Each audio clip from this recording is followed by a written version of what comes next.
Apostle Femi Lazarus of Light Nation Church has once again spoken against gospel singers who charge fees to sing in churches and Christian events, following every criticisms from gospel artists and secular musicians. In a Sunday sermon on March 23, 2025, the popular preacher also sent a warning to pastors who agreed to pay these singers. Recently, a rate card reportedly sent by a gospel singer to a church went viral. The card showed a demand for a $10,000 honorarium, sparking debates online. I want the media to project an invoice, I don't know what to call it, of a music minister in Nigeria. This is the invoice. So this is it. Let me read what is there. Minister will be accompanied with a minimum of 40 persons. They will all return the day after the event. All right, 4 male members, travel arrangement. Flights will be booked for both the outbound and return journeys. Artists will fly first class compulsory. Team will fly economy. Hotel reservation must be covered by the church. Executive suites for the minister. 2 executive rooms for the 4 males. Meal must be provided for minister and the accompanying person.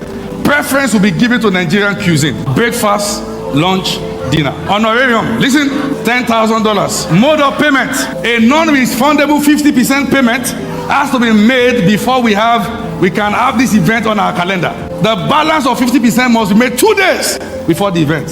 Thank you. May God bless you. The mistake on that stuff is the word honorarium used. Just tell them the price. And I said it. And I said it again. When they pay you this kind of money, you have to act drama to justify the amount paid. You will roll on the floor.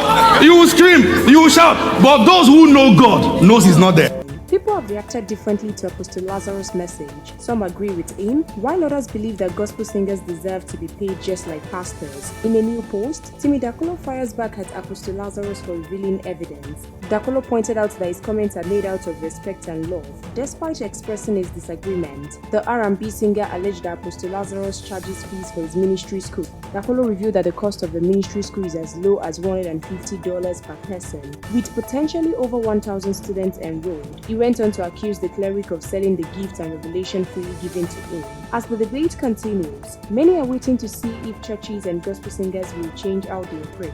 What do you think? Should gospel singers charge for their services, or should they rely on free will offerings? Drop your opinion in the comment box section below. We'll continue to supply you more trending news updates and exclusive videos. Keep watching NaijaNews TV.